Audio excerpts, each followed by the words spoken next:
Bonjour et bienvenue dans cette nouvelle vidéo où je vais vous expliquer comment enlever les bulles d'air de votre résine époxy. Je vais vous détailler les 4 méthodes que j'utilise pour enlever les bulles d'air de ma résine époxy. Et je vous rajoute une méthode bonus en fin de vidéo. La première méthode, la méthode la plus évidente quand on travaille avec la résine époxy.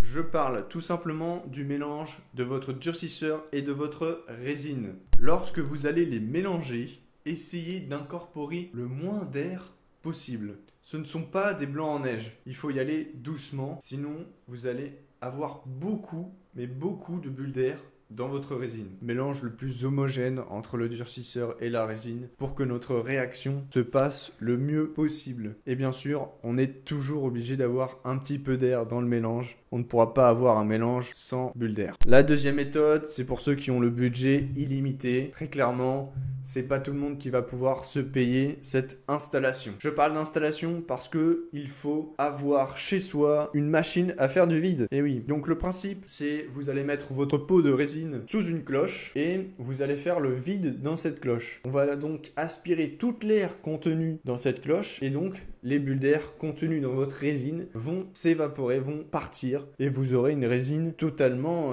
que de la résine quoi. Vraiment un mélange sans aucune bulle d'air. Donc c'est vraiment une technique très pratique, très efficace, mais il y a un coût. Il faut s'acheter une cloche et une pompe à vide. Voilà. Ce n'est pas donné à tout le monde, donc ce n'est pas la méthode que je préconise, bien évidemment. Si vous débutez en résine, je vous préconise plutôt la technique qui paraît un peu évidente, c'est de laisser reposer sa résine une fois mélangée. Donc essayez, comme dans la première méthode, de mélanger consciencieusement votre résine, doucement, hein, voilà, on la mélange pour qu'elle soit homogène, mais on ne va pas la battre avec un fouet. Ici, ce qu'on veut, c'est juste un mélange propre, avec le moins d'air possible, il y en aura forcément. Et après, on va laisser reposer en fonction des caractéristiques de la résine, 5, 10, 15 minutes la résine pour que le maximum de bulles s'en aillent naturellement. Une dernière méthode qui, elle, permet d'enlever les bulles plus rapidement, c'est de venir mettre votre pot de résine dans de l'eau chaude. Et oui, l'eau chaude va en fait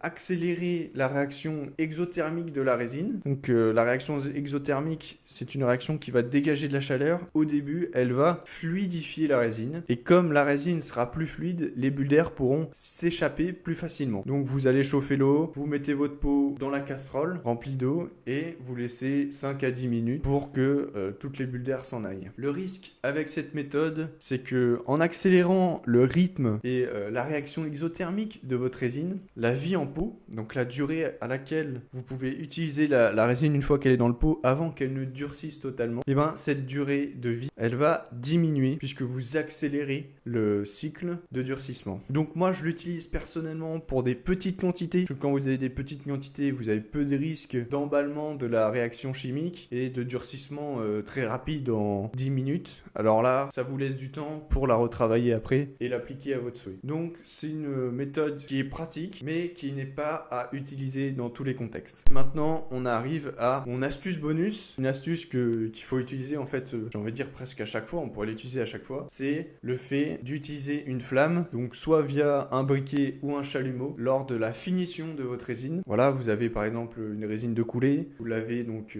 laissé reposer pour enlever ses bulles un maximum, malheureusement il en reste, et vous allez la verser dans votre moule, et là vous allez avoir plein de petites bulles en surface, et via le chalumeau, vous allez avec la flamme, hein, pas besoin de venir flamme contre résine, juste le fait de passer une flamme chaude au-dessus de la résine va permettre aux bulles en surface, et aux bulles qui sont à la limite de la surface, de s'en aller, et ça va améliorer votre rendu final avec votre création en résine. Moi je l'utilise aussi sur des plus petites pièces, je fais surtout du glaçage, ça marche très bien en glaçage aussi. Donc c'est vraiment une astuce super pratique qu'on utilise pour le coup cette fois après la pose de la résine, mais elle marche super bien. Donc ça c'est vraiment la chose à utiliser à chaque fois quand vous faites de la résine. Donc voilà un peu les 4 méthodes que j'ai à vous donner, plus le bonus concernant le fait d'enlever les bulles d'air dans votre résine époxy. J'espère en tout cas que cette vidéo vous aura plu, que vous aurez appris plein de choses. Si c'est le cas, n'hésitez pas à vous abonner et à mettre un like ou un commentaire et j'y répondrai avec grand plaisir. Moi je vous dis à la semaine prochaine. Allez, salut!